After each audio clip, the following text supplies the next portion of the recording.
Hello and welcome to all of you. तो जैसा कि हम रोज क्वेश्चंस डिस्कस करते हैं जीके के, जो कि आपके एग्जाम पॉइंट ऑफ व्यू से जरूरी है, तो आज भी हम इस सीरीज में क्वेश्चंस कई सारे डिस्कस करेंगे। सबसे पहला क्वेश्चन है, शंकर लक्ष्मण इनमें से किस खेल से संबंधित थे? क्रिकेट, हॉकी, फुटबॉल या फिर बैडमिंटन? ये उस खेल से संबंधित थे जिस खेल को लेकर जो फेडरेशन है, यानी कि हॉकी का जो महासंघ है, जिसको हम लोग इंग्लिश में हॉकी फेडरेशन कहते हैं, इसका हेडक्वार्टर जो है आपको लुसेन में मिलेगा। हरमनप्रीत नाम के जो खिलाड़ी हैं, हरमनप्रीत, वो भी इसी खेल से संबंधित है। हरमनप्रीत को इस साल का मेजर ध्यानचंद खेल रत्न पुरस्कार दिया जा रहा है। ओलंपिक जो हुआ था 2024 वाला पेरिस ओलंपिक, इसमें भारत की टीम को ब्रॉन्ज मेडल मिला था। ये सारे पॉइंट्स आपको याद रखने हैं, एग्जाम पॉइंट ऑफ व्यू से जरूरी है। बाकी इसका answer option number B hockey हो जाएगा। नेक्स्ट देखेंगे, गांधी जी के नेतृत्व में अहमदाबाद मिल की हड़ताल इनमें से किस वर्ष शुरू हुई थी?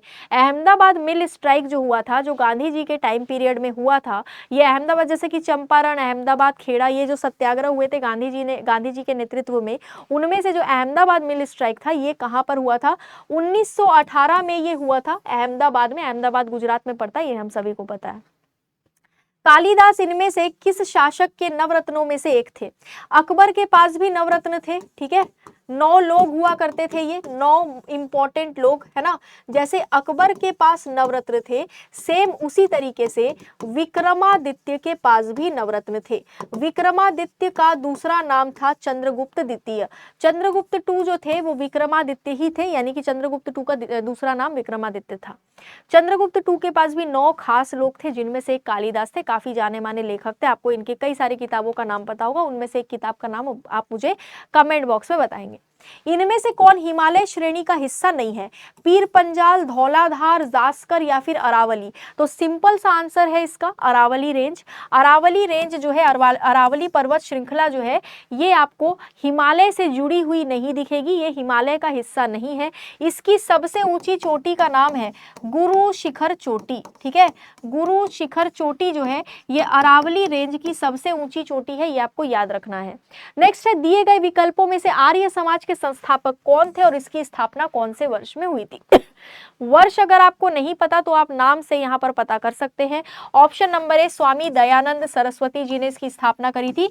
इन्होंने एक नारा दिया था जो था, वेदों की ओर लौटो, वेदों की ओर लौटो। ये जो स्लोगन था, ये इनके ही द्वारा दिया गया था, स्वामी दयानंद सरस्वती जी के द्वारा। नेक्स्ट है, कथकली इनमें से किस राज्य से संबंधित है? भारत में 8 क्लासिकल डांसेस हैं, शास्त्रीय नृत्य, जिनमें से एक क्लासिकल डांस का नाम है कथकली। कथक और कथकली दोनों अलग है। केरल से रिलेटेड है कथकली, केरल से रिलेटेड मोहिनी अट्टम भी है। मोहिनी अट्टम नाम का जो क्लासिकल डांस है, ये भी आपको देखने को मिलेगा, केरल से ही रिलेटेड है।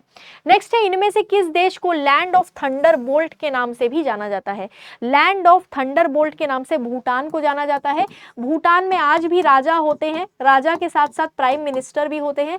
राजा का नाम है जिग्मे खेसर नामग्याल, ठीक है। अभी फिलहाल जो भूटान के राजा है, उनका नाम है जिग्मे खेसर नामग्याल, और यहाँ पर जो अभी प्राइम मिनिस्टर हैं, उनका नाम है शेरिंग तोब्गे। शेरिंग तोब्गे यहाँ के प्राइम मिनिस्टर का नाम है, ये आपको याद रखना एग्जाम पॉइंट ऑफ व्यू से जरूरी है।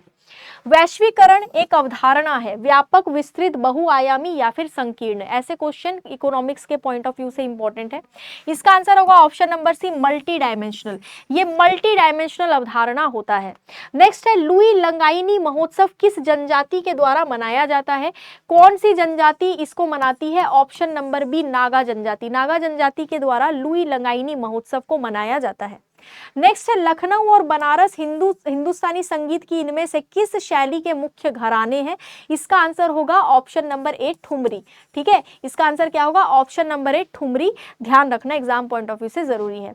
इनमें से कौन भारत का सबसे ज्यादा सोना उत्पादक राज्य है, यानी कि कौन से राज्य में गोल्ड का प्रोडक्शन सबसे ज्यादा होता है?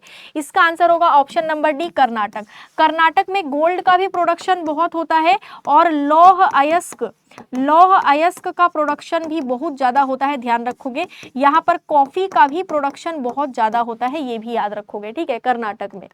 भारतीय राष्ट्रीय कांग्रेस की पहली बैठक कहाँ पर आयोजित हुई थी? हम सभी को पता है कि पहले पुणे में होने वाली थी, लेकिन हैजा नाम की जो बीमारी है, जिसको हम लोग कोलेरा कहते हैं, के कारण इसको पुणे से बॉम्बे शिफ्ट किया गया, ठीक है ना। इसका answer option number D Bombay होगा। 1885 में इसको किया गया था। याद रखना, एग्जाम में ना पूछा जाता है कि कौन सी बीमारी के कारण शिफ्ट। बहुत सारे बच्चे पोलियो लगा के चले आते हैं, पोलियो नहीं होगा इसका आंसर।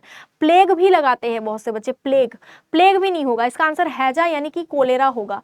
IIHF विश्व चैंपियनशिप इनमें से किस खेल से संबंधित है? तो ये आइस हॉकी से संबंधित है। आइस हॉकी नाम का जो खेल होता है इससे संबंधित है ये विश्व चैंपियनशिप, ध्यान रखेंगे।